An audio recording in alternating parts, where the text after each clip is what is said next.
Eu tenho um amigo em Lucas do Rio Verde, que, de repente, hoje, ele tinha um pedacinho de terra em Frederico Westphalen, município pobre, lá nas margens do Rio Uruguai, perto da fronteira com a Argentina.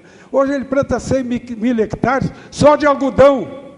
Seria admissível, há alguns anos atrás, que os gaúchos fossem subir para plantar, e está lá, a realidade é essa. O Brasil é, na verdade, a última fronteira agrícola do mundo, dentre as fronteiras importantes. Isso não há dúvida. Quais são os nossos desafios para conseguir ajudar o mundo a se alimentar utilizando os nossos recursos? Primeira coisa, que eu coloquei na minha lista, que eu não estou podendo publicar agora, é segurança jurídica. Ninguém aguenta mais. Ninguém aguenta mais. Essa história de plantar e, de repente, vem multar porque ele desmatou uma área que o avô dele queimou para plantar feijão ou arroz lá em Bagé. Isso é inaceitável. Qual é o país do mundo, mesmo em países totalitários, que existe esse ambiente de insegurança? Por isso é fundamental que a gente apoie a aprovação. Pode não ser perfeito, pode ter falhas, mas é um passo importante para criarmos um sistema jurídico viável, aceitável e defensor da produção agrícola. A mesma coisa nós enfrentamos, não há muito tempo, há poucos anos, com a questão da securitização, do PESA, etc., que finalmente chegaram a um nível mais suportável. O outro ponto é o seguinte: há ainda no mundo, e crescendo, o protecionismo. Tradicionalmente, o protecionismo foi uma forma de os países fecharem as suas fronteiras para os concorrentes nas áreas que eles julgavam ser as mais importantes. Então, o que aconteceu? Os europeus, por exemplo, criaram uma fortaleza comercial para proteger o seu sistema agrícola altamente subsidiado. Na Europa, quando você compete com um agricultor europeu, você não está competindo com água, terra, esgoto, sol, tratamento de dejetos, de esgotos, etc. Você não está competindo com isso. Você está competindo com subsídio. Porque com os gigantescos subsídios, você pode fazer qualquer coisa. Eu me lembro de visitar uma propriedade em Luxemburgo, uma propriedade leiteira, tinha uns 45 hectares, era uma das maiores propriedades do Luxemburgo, e lá se produzia leite, e cremes de leite, alguns produtos industrializados. Eram 80 vacas. O dono conhecia as vacas pelo nome. Aquela ali é a rosa, aquela ali é a clara, aquela não sei o quê, tal. E aí ele disse, mas o senhor, além disso, tem rastreabilidade animal por animal, aqui tenho, mas eu só faço isso porque o governo me dá subsídio. O governo paga toda a minha rastreabilidade, e a minha é a mais moderna do mundo. Uma equipe de alemães instalou aqui. Quer dizer, aí veio o europeu e obriga vocês a fazerem rastreabilidade. Se para ser muito boa, tem um custo. Quem é que paga esse custo? É você do seu bolso.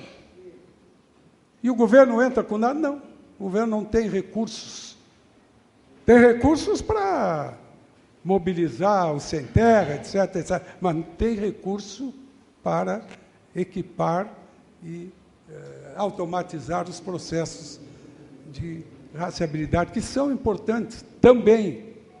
Mas num país que tem o GTA, não seria suficiente aprimorar um pouco o GTA e usá-lo como a rastreabilidade brasileira? Ah, mas a União Europeia não aceita. Então, quem manda na pecuária brasileira é a União Europeia. E nós estamos aceitando isso. Isso é inaceitável, na minha opinião. Quer dizer, o Brasil já tem tecnologia, órgãos de pesquisa, organizações empresariais que defendam e colocam as posições brasileiras. Porque você vai para uma reunião internacional, a delegação americana tem uma proposta para, sei lá, para esses promotores de hormônios de crescimento, a Austrália e a Nova Zelândia sempre tem alguma coisa, a Europa tem tais, tais e tais. E qual é a proposta brasileira? Nós temos que ocupar o nosso espaço.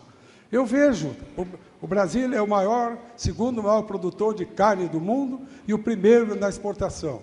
Isso quer dizer que nós temos que ter o direito de ir nessas reuniões internacionais, em primeiro lugar, ocupar espaço, como nós fizemos com o IMS, que hoje é dirigido por um amigo nosso da Argentina, foi o antigo presidente da Sociedade Rural Argentina, e que preside uma organização internacional. E nós fazemos parte do Conselho Executivo. Por quê? O Brasil tem que tomar espaço no plano dos organismos internacionais. E nem só dizer amém, como geralmente nós dizemos.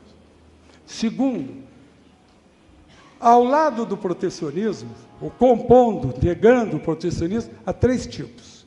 Primeiro tipo, protecionismo tarifário, que é fruto das negociações internacionais, a começar pelo GATT, hoje o OMC, e que estabeleceu esses grandes acordos, nos quais os países foram obrigados a baixar as tarifas para que os países industrializados baixassem um pouco as suas tarifas para a industrialização.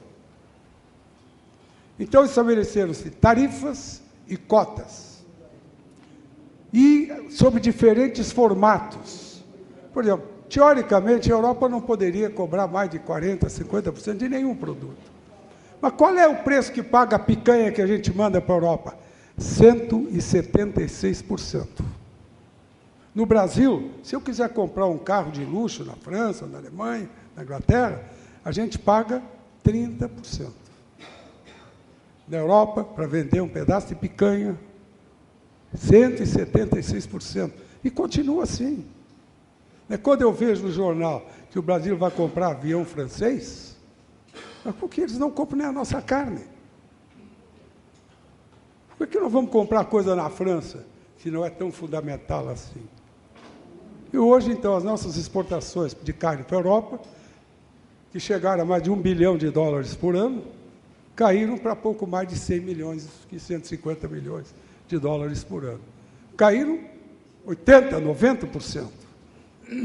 Por quê? Porque estabeleceram regras, estabeleceram normas que é impossível cumprir no Brasil. Elas podem ser cumpridas em Luxemburgo. Quem conhece Luxemburgo sabe que é um país pequeno, que é um país que a gente cruza em 15 minutos de automóvel. Quer dizer, aqui, para ir do extremo sul ao Brasil até o extremo norte, são lá 9, 10 horas de jato. Então, alguma coisa está errada. E o que está errado é a sistemática imposição de restrições ao acesso. Primeiro, tarifas, como essas tarifas que estabeleceram na Europa. Segundo, cotas tarifárias. As primeiras 100 mil toneladas, a tarifa é 15. O segundo lote, 50 mil toneladas, a tarifa é 30. Quer dizer, na verdade, a cota não é 500 mil dividido em vários. A cota só dá para exportar com a primeira tarifa, que é a mais baixa. Chega num certo nível, você não consegue mais exportar. Então, essa é a primeira distorção. A segunda distorção, o segundo componente, é o chamado protecionismo sanitário. O que é o protecionismo sanitário? Canadenses, no Brasil tem vaca louca. Não tinha. Nós mostramos que não tinha. Quer dizer, os canadenses inventaram, depois pediram desculpas diplomaticamente ao governo brasileiro. Mas na primeira fase, nós perdemos quase todos os mercados de carne que nós tínhamos no mundo, arduamente conquistados. Primeiro que fechou foi a Arábia Saudita. A Arábia Saudita não tem um sistema, não tinha na época, hoje tem, um sistema sanitário completo, pegava as informações dos Estados Unidos, do Canadá e dos europeus.